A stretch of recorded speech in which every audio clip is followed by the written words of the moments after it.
The president has nothing further to add on that. And why did he say that? Why did he tweet that? What should we interpret from that? As I mentioned, the president has nothing further to add on that. You look at just the one network alone got 16.9 million people online. Another couple of the networks, there were tens of million people that watched that online. Never mind the audience that was here. 31 million people watched it on television. Combine that with the tens of millions of people that watched it online on a device. It's unquestionable. I don't see any numbers that dispute that. When you add up attendance, viewership, total audience in terms of tablets, phones, on television, I'd love to see any information that proves that otherwise. You had someone as despicable as Hitler, who didn't even sink to using chemical weapons. Quote, Hitler didn't even sink to the level of using chemical weapons. What did you mean by that? I think when you come to sarin gas, he was not using the gas on his own people the same way that Assad is doing. I mean, there was clearly. I understand your point. Thank you.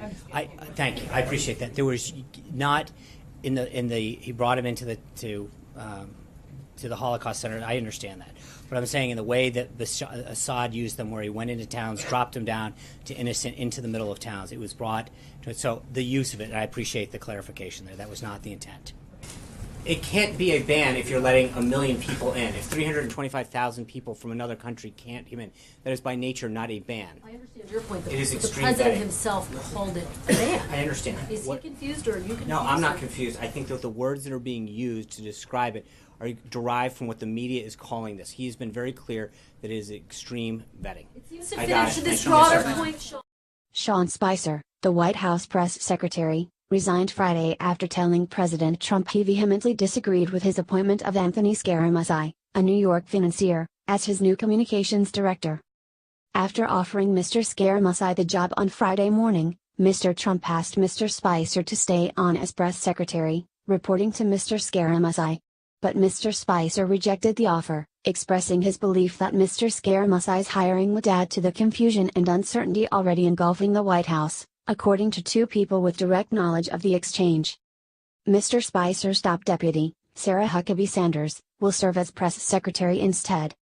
The long-anticipated resignation rattled an administration already reeling from the most trying two-week stretch of Mr. Trump's presidency.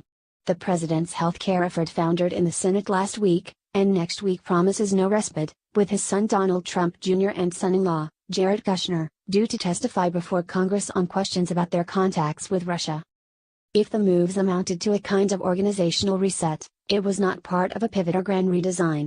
The president, according to a dozen people familiar with the situation, meant to upgrade, not overhaul, his existing staff with the addition of a smooth-talking, Long Island-bred former hedge fund manager who is currently the senior vice president and chief strategy officer at the Export-Import Bank, which he joined just last month. His rapport with the president establishes a new power center in a building already bristling with rivalry. Despite the move, the immutable reality of the Trump White House remains the same. The president has no intention of changing his behavior. He merely believes his communications staff needs to defend him better, and Mr. Scaramucci even suggested his role would be to unshackle an already unfettered president.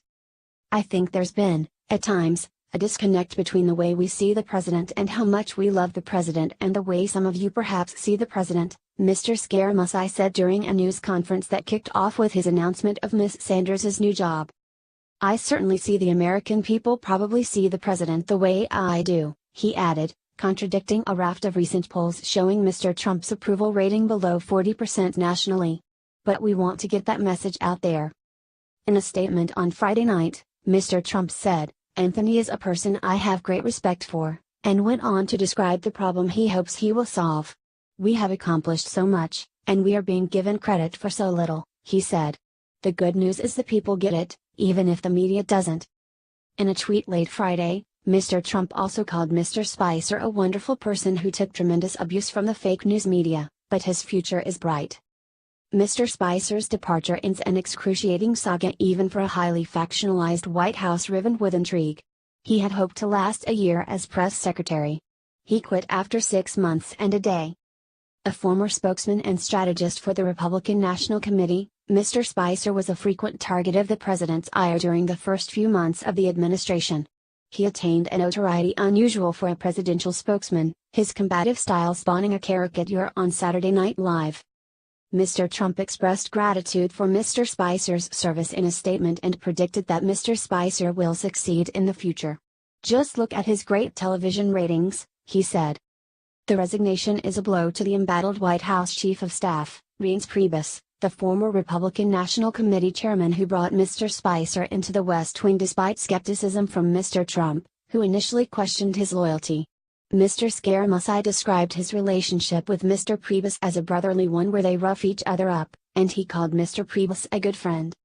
During the transition, Mr. Trump had planned to appoint Mr. Scaramucci, 52, a Harvard Law School graduate, as the director of his Office of Public Liaison, but the offer was revoked at the request of Mr. Priebus, who had concerns about Mr. Scaramucci's overseas investments.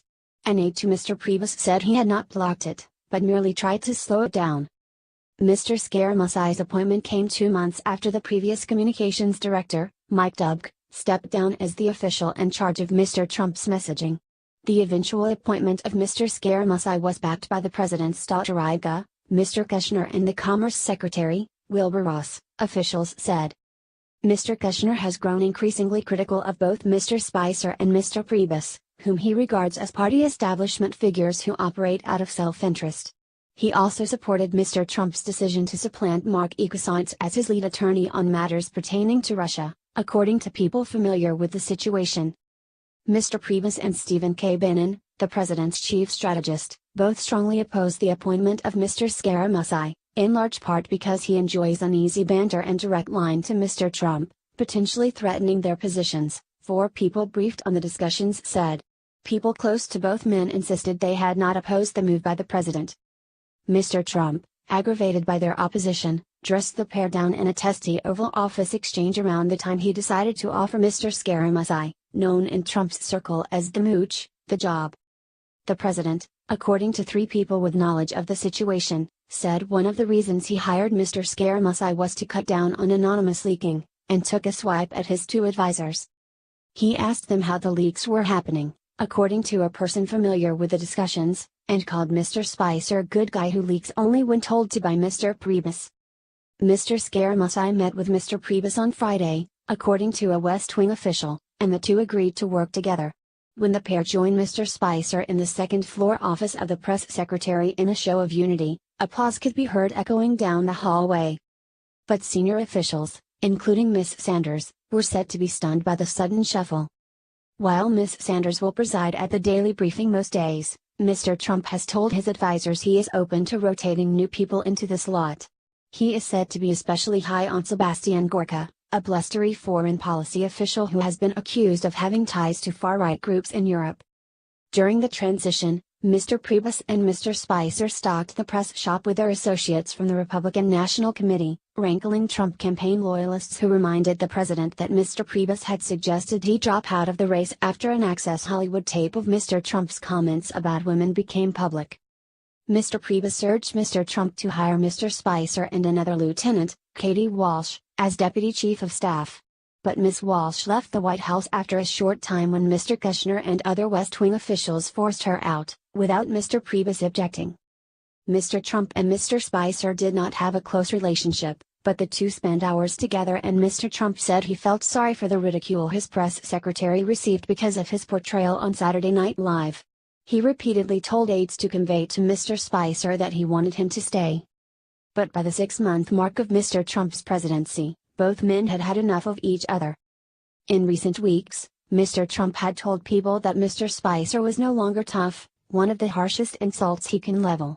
And Mr. Spicer told friends he was tired of being blindsided by Mr. Trump, and weary of Mr. Trump's constant criticism.